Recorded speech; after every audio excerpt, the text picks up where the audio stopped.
maalin ka mid ah maanta waxaynu joognaa maalin waagi inoogu bariyay maalin ka mid ah maalmaha siiraayo lagu xusuusan doono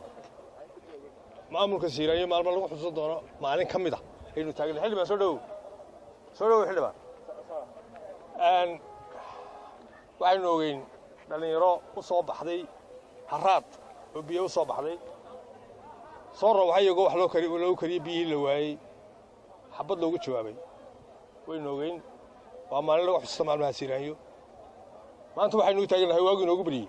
xabad ardaydii jaamacadda Hargeysa oo dhowr goor ka cabatay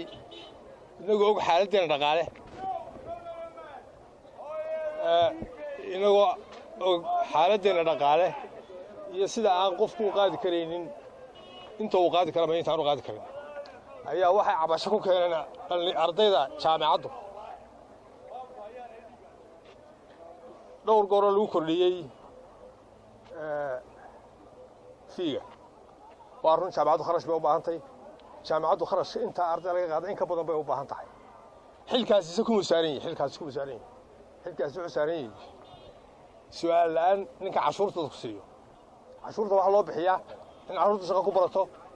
cashuurta wax ku barato in shaqo lagu siiyo inay noqoto wax dhaqaale lagu siiyo maaha wax odayaal loo qaybiyo waa xildhibaan lagu laalusho sidii qoliyaha halkeen taagnaa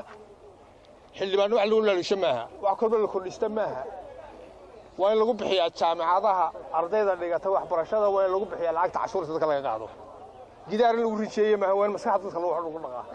maskaxda ardayda waa in lagu barbaariyaa maaha gidaar lagu rijeeyo aqal dhisa maxamed siyaad barra iyo gidaar dhisa maxamed siyaad barra wada la dhisa ku maxamed siyaad barra laga yaa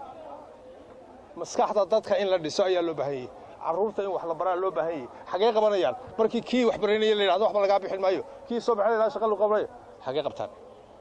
markay cawdaanayno xabad ku roona haasha ma geeyaan waxaan leenahay dawladdu ha bixiso